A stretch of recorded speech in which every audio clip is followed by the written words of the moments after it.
be thee. Tell me what thou thinkest of me. That you do think you are not what you are. If I think so, I think the same for you. Then think you right. I am not what I am. Our students are actually performing at the Utah Shakespeare Festival this summer. This is our second time to do that. And it's just a wonderful way. It teaches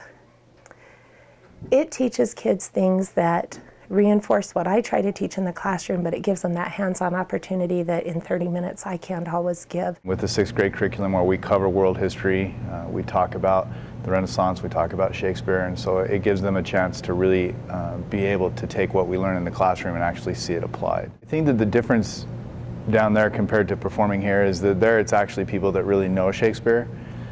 They know when they're supposed to laugh because they already kind of know the plays.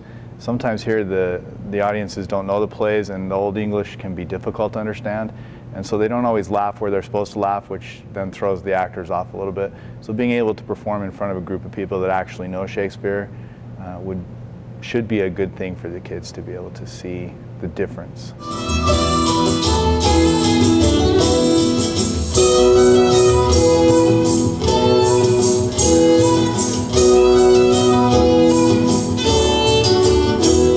The costumes are mine. I pay for those.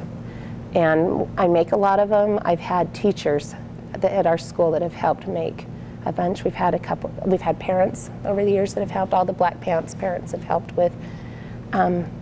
It's one of those things you just add a little bit each time. I'm kind of picky about the costumes. When I started doing this, because this is my 14th year doing Shakespeare plays like this, they were not what they are right now. Conceal me for what I am, and be my aid. For such disguise, I'll serve this Duke. Thou shalt present me to him. I liked how I'm kind of the lovesick Duke, so I fall in love with this girl, but she's in love with my attendant. So I love that mixed match, and I would love to do more.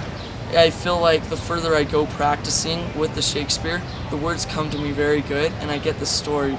Even though nobody explains it to me, I kind of, after you hear the words over and over in the practices, they kind of come to you and you understand what's going on. It makes it really enjoyable. Line memorization is hard.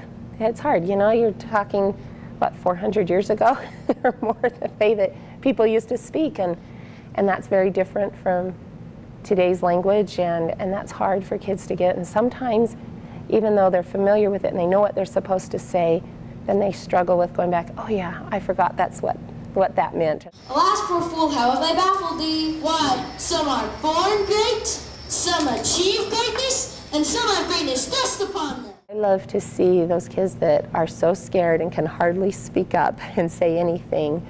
I love to see when they finally perform, how they can just, they're totally not scared anymore. The stage fright is gone. I want every child to have an opportunity to shine out here on stage. And unfortunately, Shakespeare didn't write 56 different parts in his scripts. And so that's why we add so much dancing and things like that. Anything that I can add into a script so that other kids can have an opportunity is really important. Anytime kids have worked really, really hard to accomplish difficult things, there's just a bond that happens that can get them through anything that they want. One year we had a child whose family had just gone through a divorce, and the child was struggling, and the mom was so worried, and he was in our Shakespeare program.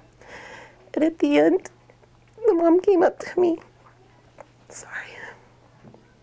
she gave me a big hug and she said, "Thank you for saving my child. You have no idea what Shakespeare has done for him." She said he is so much more responsible and he's not dragging his feet to come to school anymore.